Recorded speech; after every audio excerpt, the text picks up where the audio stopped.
talk about Bolt, I have seen an animation called Bolt, a dog which used to run fast, and also the athlete called Usain Bolt. So I came up with that idea of a Bolt because I believe that if we use paper bags, we can try to correct what we did by using polythene plastics that destroy the environment. So in my logo, there is an illustration of a tortoise that represents life, longevity, and then there is a man trying to chase the tortoise. So in between the man and the tortoise, there is a gap. That gap was created due to the use of plastics that destroy the environment. But the man is trying as much as possible to run and chase and get to the tortoise, which represents life. My slogan is just longevity. So longevity means long life. You know, if we continue destroying the environment, our lifespan will be cut. You realize that we shall not live for long. A wise man once said, "Ask not what your country can do for you, but what you can do for your country." And today's guest really got the memo, because he has been serving our country by looking out for the environment for about 10 years now. He has been in the paper bag making space, and today he's going to share with us some of his lessons, some of his challenges, some of his wins, some of his joys, some of his losses in this journey thus far. So come along and tune in, sit down, get comfortable, and let's talk to Isaac Mugoya, the CEO of Bolt Paper Bags Limited, who is changing and looking out for the environment one paper bag at a time. Isaac Mugoya is a young entrepreneur. I'm a aspiring businessman. Nice. And a barrister as well. I have some skills that I have. In law? Yes. Oh, explain and that. Recently graduate of Macquarie University in Business Administration, bachelor's. Yes. Okay. So how long have you been in this entrepreneurship thing? My entrepreneurship journey began in 2014 when I was in senior 2. Wow, you really started young. Yes. When I was still in high school.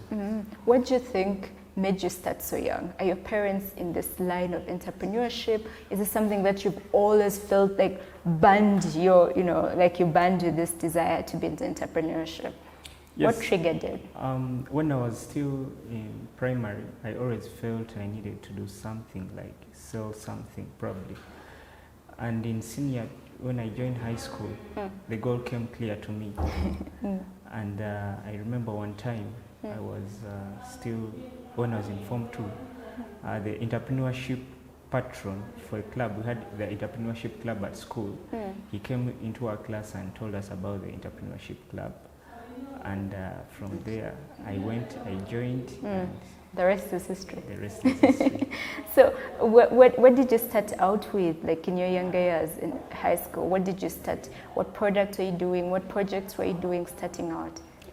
Initially, I didn't have any projects. Okay. I was just there.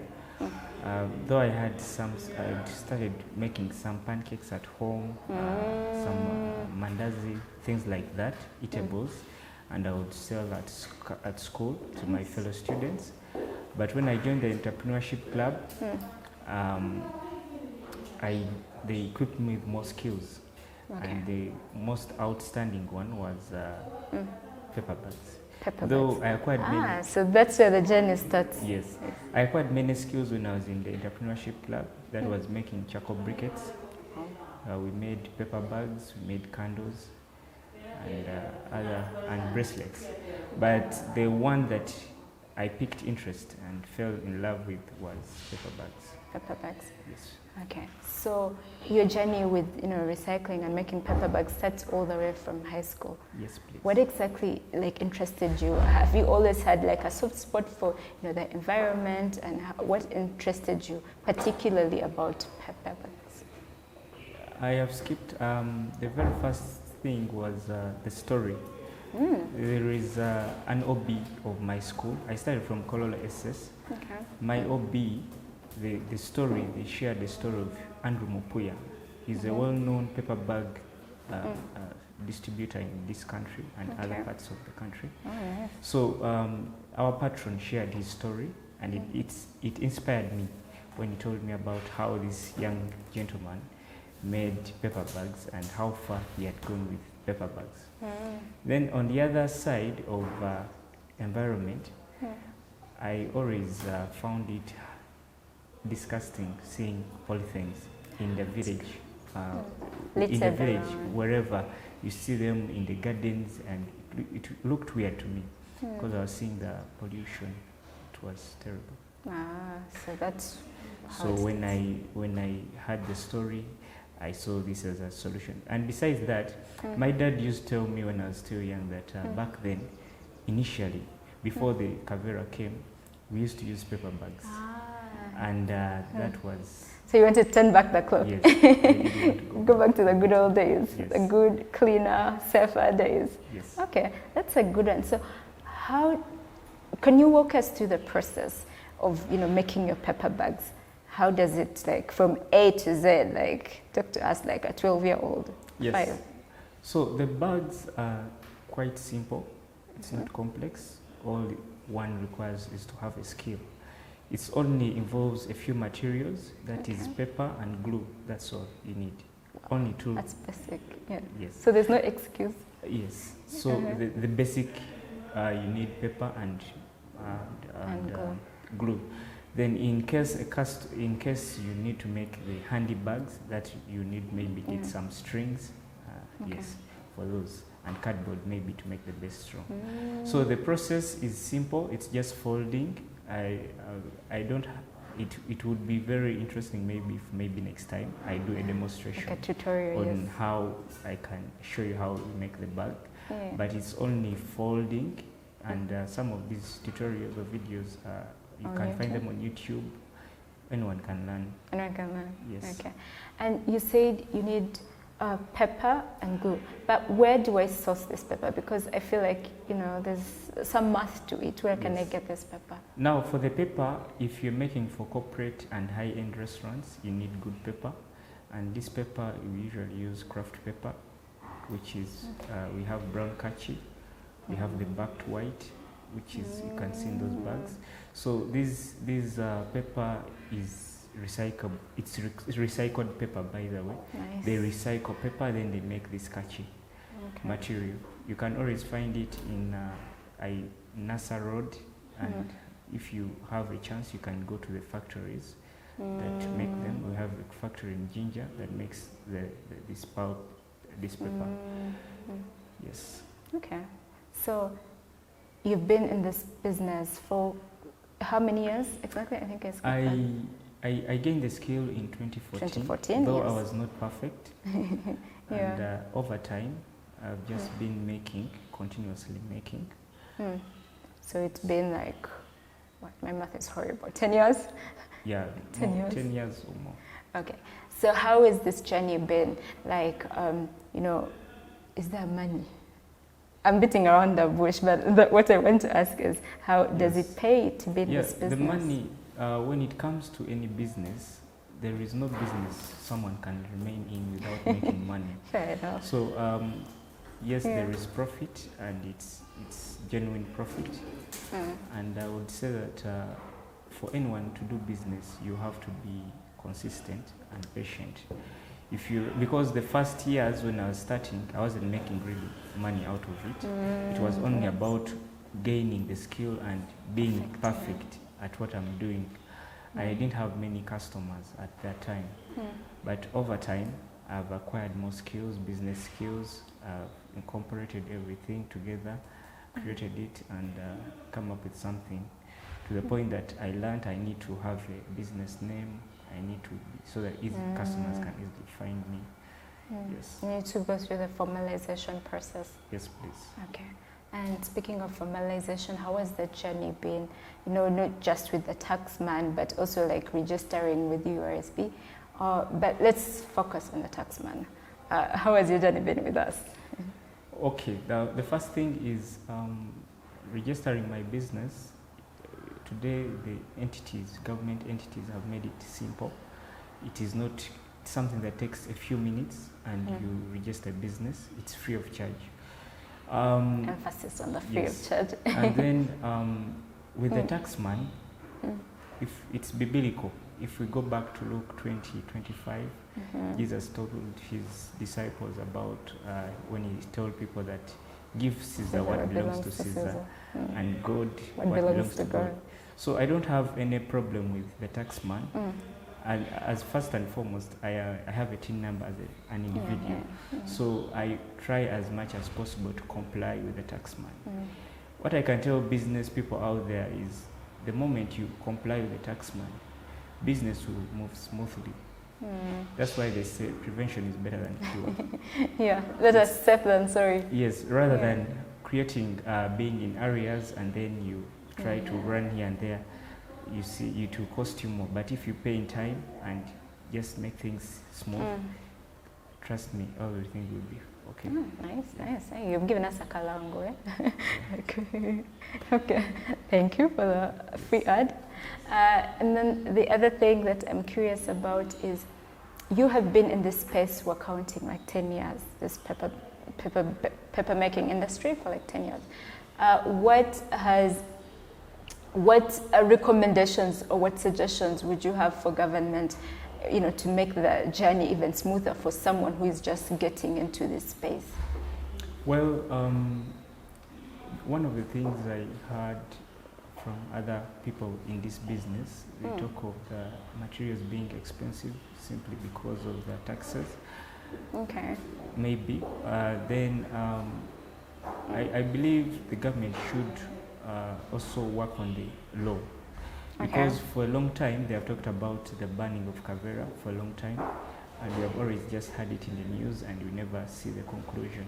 So I am hopeful that maybe if the government really implements this and put it into action, it will maybe benefit and expand the business, paper bag industry a lot more. And we are behind you with that because with URA we have a campaign that's called the Green Gate campaign. I'm sure you've heard of it. Yes. And what we are, pushing for, what we are, what we want to achieve is a greener in Uganda. Like yes, we're developing Uganda through the taxes and but also the environment is important. What I can talk about the paper bags. Okay. If you're giving characteristics of paper bags are things that are recyclable. Okay. You can recycle. They can easily be reusable. You can buy and use the bag again. And then the paper bag is easily decomposed, biodegradable. They can easily decompose compared to the plastics. Yeah. So even if someone buys a snack with a bag and disposes it off, it will easily decompose compared to the Kavera, which will continue remaining in the soil for a long time. Okay. So what has your journey been like? You've given us a brief of your journey so far, but if you could spell out some of those challenges that you look back and you're like, oh my gosh, this almost took me out of business. If you could share with our viewers some of those challenges, and also you could also highlight some of those wins that you've experienced so far that that you felt and you're like, okay, this justifies why I'm doing this. It made you feel proud of yourself and of your journey. Some of the wins I've had is this paper bag skill has made me move places. I've reached out to high-end restaurants, getting their orders. I've managed to network with people. I've attended exhibitions where I get to network and get other opportunities. It's not only about the bags, but also learning more from in terms of business and other things. I've been able to go to schools to also pass on the skill. I've attended a few skills. I'll share with you the slides of where I've been able to attend and train a few students. And in terms of losses, but before we get to the losses, what does it feel like when you're able to pass on these skills to young people? Because even you, it's like sort of like, even you when you're in school, someone passed on this skill. So what does that feel like? What's that experience like? It kind of feels very good, and I would recommend that whoever has a skill, it is always good to pass on a skill without necessarily are requesting for compensation or anything, That's because it's like giving back to community. Yes. It's like being grateful for the people, because if someone did not train me for free, I wouldn't be here today. Okay. So yeah. I believe if I pass on my skill to someone else, I'm lifting up someone's life. I'm being able to transform someone's lives. That's Yes. very noble. We really like that other taxman. And even with the other people we've had, you know, the ability to mentor and bring other people on board is it's very important. Yes. Because, you know, one of the last ones on the planet anyways. And you also talked about networking. Yes. How, you know, being in this business has opened you up to so many people, and, you know, you've met so many new people. How do you go about, you know, your networking? Give us some tips, because some people like choke in such environments. Yes. So one of the things is, as an individual, you need to have a personal skill, because when we have employment positions we have you tend to leave the position, and at the end of the day, who are you? So one time I was listening to a gentleman talking about, if you go in public, how do you introduce yourself? What are you?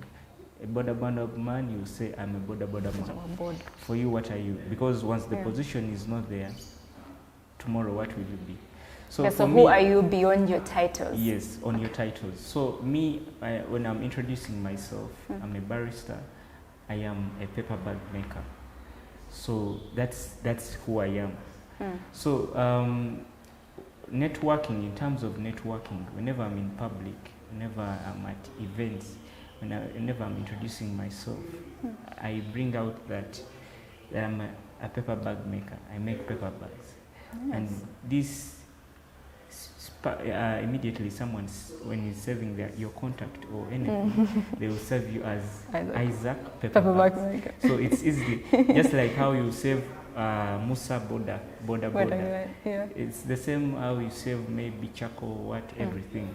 So those personal skills go beyond employment. They go beyond your lifetime, because you live with it too. Because for me, I cannot forget how to make bags. It will be with me, and I can do it on my own. I can be a sole proprietor.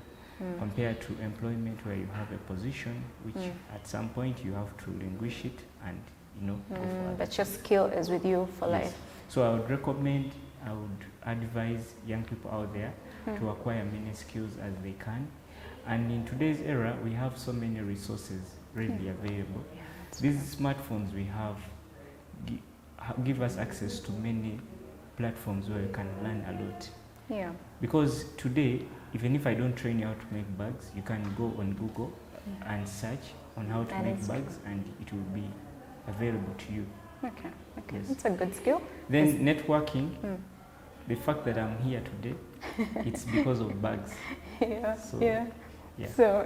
Okay, we see the rewards for ourselves. Yes. Okay, so the losses, what are those losses, the challenges? Well, in my high school, there were so many exciting events, the Kadankes. I didn't get opportunity to be in those because I was always spending time making bags. Because when I started this journey, I wasn't perfect. I wanted so much to do the bags, but I was not good. But I spent much of my time in the TD room. I was always there making bags, missing out many things. So I kind of missed out a life of high school, but it's a win-win for me at the end of the day, and I'm happy about it. Then in terms of, I don't think I have many losses. Many challenges. Many challenges. That's nice. Yes. That's nice. So from your experience, just give us like 3 tips that if anyone should take away from this interview, any young person, any young entrepreneur, they should live with these 3. For any young entrepreneur out there, you need to work hard and work smart. Today, it's not about only working hard, but they add that extra. Work smart. What's the difference, though? I hear people throw that around all the time. Once they say that if working hard pays off. Every maybe a donkey would be rich because Okay. they Yeah, work he too works hard. so hard. Yeah, he does. You get. Yeah. But working smart is adding some creativity and innovation to your what you do. Let me give you an example in my business, Yeah. paper bag industry. When I joined the industry, I found people using the regular paper Okay. like, to make the bags, and they look nasty, dirty. But I thought of adding branding to that and having customized bags because they are Yeah. just making Yeah, for just- any yeah. standard. But here I do customized bags and I do the branding for the customer. So basically, I am adding some creativity Yeah, to what I do. giving it edge. And it's not, you need to stand out of the crowd. You don't do things the way others do. Yeah. So working smart is just being creative Giving and it. innovative in what you do. Okay. Giving whatever you do Then edge. hard work is just following protocol, doing what you usually do. But going an extra mile is creativity and makes you smart. That's true. That's a good one. That's profound. Then the other point I would say is the fellow youth out there should strive as much as possible to always gain a skill. Because skills in the today era, employment is not enough. Even if you get an opportunity to have a job, it's not enough to take you through. You need another source of income. That's true.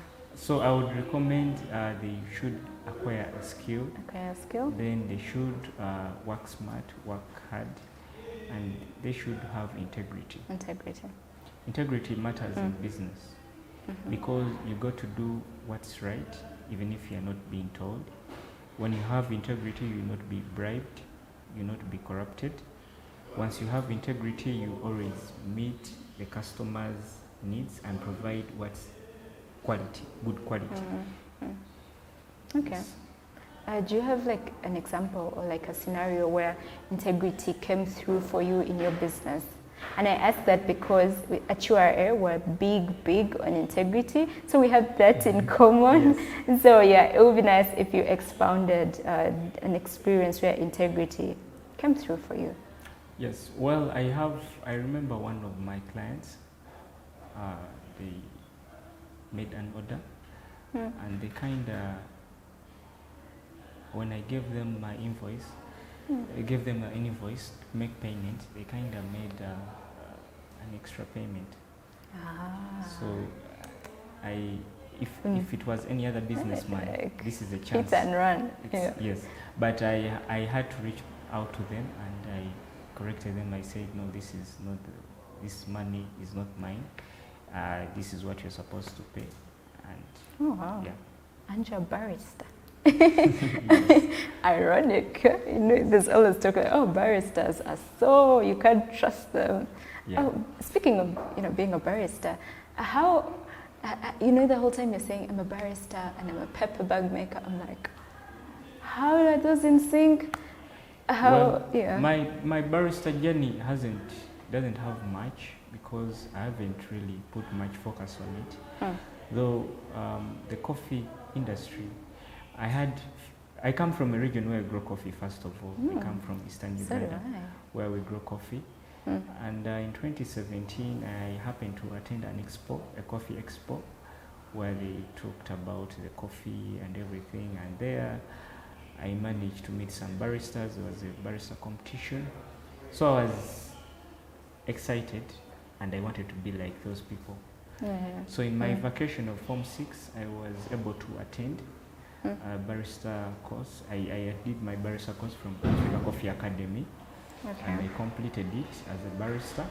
Though I didn't get time to be employed and work in maybe cafes like other people, but I used the knowledge that I had to sell coffee because I sell coffee. Oh, I nice. sell a specific brand. So this knowledge that I acquired from the barista course enabled me to explain to the customers the type of coffee, what I'm selling to them, and advising them on what's best. So, So what I'm getting from this is that don't put your eggs in one basket. Yes. So you do paper bags, but then you also, you're a barista, you sell coffee. What else do you sell? What else do you do? Or what else do you hope to sell in the future? Well, one of the things I hope to sell in the future is I hope to open up a restaurant. It's one, Nice. I love cooking. And it's one of the things I love to do in the future, opening up a restaurant, not an ordinary restaurant, but a restaurant that will be focused on health, fitness, not just feeding people, but also giving them advice on what foods to eat and how best they can live their lives in a healthy and best way possible. Oh, wow. Because today in Uganda, fatigue, obesity is increasing On the rise, in yes. many people because of people give up on you just eat anyhow. So health is one of the things I want to focus on Okay. too in the future. I hope to put up something related to that, helping people to live lives healthy and being fit. Yeah. Nice.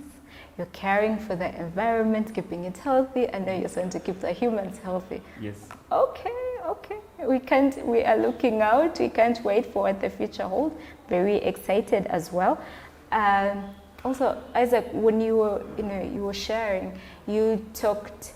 I think you may have hinted on the ability to market. Yeah. Because if you're going to be in this business, you're positioning yourself and you're seeking out clients, you have to market your product. Yes, please. Please share with us some of those tips. How have you been able to market your product? One of the things I was told is a customer is a king. Because without the customer, the business won't be there. That's true. So one of the things for business people, they need to understand that the way you handle your customer matters. So I always, when I'm dealing with my customers, I always want to listen to their opinions before mine. I need to persuade them for their own benefit. Okay. So I always listen now to their orders, and I try as much as possible to give them what they need. That's a good one. Because if you do not provide what they need, they will find someone else who will do. And I think I like what you say, that you have to listen to your customer, because there's people you go to and they're just pushing their opinions down your throat, and you're like, come on, like, why don't you listen to me and give me what I want? That's nice. So you give the customer what you need. And then the other thing is always try to add some sales or self-service, after services. These services do not cost much. For example, if your customer comes to your shop, maybe a retail shop, and you say, "You are the boss," someone will feel more comfortable, will feel Puffed big, and will definitely come back. But if a person comes to your shop and you don't bother, you just say, "What do you want?" The way you handle customers, it should be in a polite way, and you should be always in a good mood. Forever in a good mood, forever Because smiling. customers tend to frustrate you as a business person, but never show your bad side whenever you're doing business. Always try to be calm, because one customer can ruin your business. So always, whenever there is a complaint from a client, try to follow it up and work on it. Okay. Yes. How do you maintain this forever good mood? It's You keep telling yourself, stay professional. So how do you do it for you? yeah, being professional. That's why I told you it starts from integrity, the core values that you possess. Just subscribe to. Because if you don't have integrity in you, if you don't have that kind of being honest in you, you cannot have some of these. It's upon the values that you have, the core values. The core values will definitely replicate what you are. Nice. Yes. That's profound. Thank you so much. Your core values will reflect in your business. Yes. So it's important to have those values as building blocks for your business. Yes. Hey, you're a philosopher. Okay, so as we wrap up, this what would you tell your younger self? If you're to go back to 2014, back to S2, what would you tell your younger self all these years later? One of the things I would tell myself would be invest and save. Because as young people, we tend to want to spend. We tend to just want to live. Once you get any money that you get, you try to, as if you're fighting to finish the money. We try to fight and finish the money that we get. And especially if we get free money. In my life, I've been able to acquire free monies, but all that money, I try as much as possible to waste. Okay, to complete it. So I would recommend, I would advise for young people to always save and invest. Whenever you have any opportunity, money comes your way, invest. There are so many things people can invest in. We have shares. You can buy shares in companies. They're not very expensive. You can start from 100,000, put there, and your money grows. You can invest in unit trusts. There are so many. And also, you can also, if you have some money, you can buy bonds, treasury bills. They're not very expensive. I hear that you can start with 100,000 and you start your journey from banks. Yes. Okay, so that's what you tell your future self. Invest. Then I would tell myself, one more thing, I would tell myself to make sure that I do not spend more than what I earn. Okay, live within your means. Yes, I should live in my means, not spend extravagantly. Yes. Thank you so much, Isaac. Thank you. It's been great having you on the show. So we're going to just wrap up, but before we close, you could just share your closing shots. If there's anything out there that you want to, tell our viewers, please feel free to, talk to them. You can also tell them where to find you, where to, if they want paper bags, where they can find you. Yeah, just fire away. Okay. Well, I would love to tell my friends out there, especially the young people, that try as much as possible to try and do something. Don't be seated. Because every time, they say time is an asset. Because once time is lost, you cannot gain it. And time is not on our side. There's no time to enjoy life now. May I believe I'll enjoy life later. Okay. Because you first make the money and then you enjoy life. You cannot enjoy what you don't have. That's then try as much as possible to live within your means. Don't try to copy, live comparison, compare others, what they are doing, because you don't know their story. Then try as much as possible to be yourself and be confident. Don't be taken away by what people say.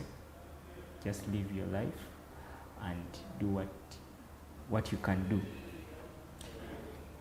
The lastly thing I would say, actually should be number one, is put God first in whatever you do.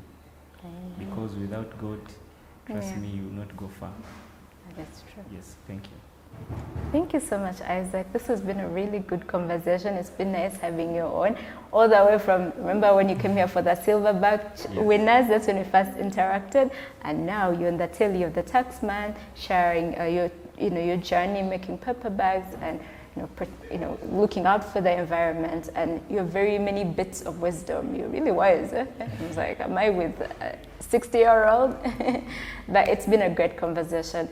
And I hope that our viewers enjoyed it as much as I did. We look forward to having you on the next episode and the next episode. So keep tuned to URA TV and keep looking out for the next one to watch.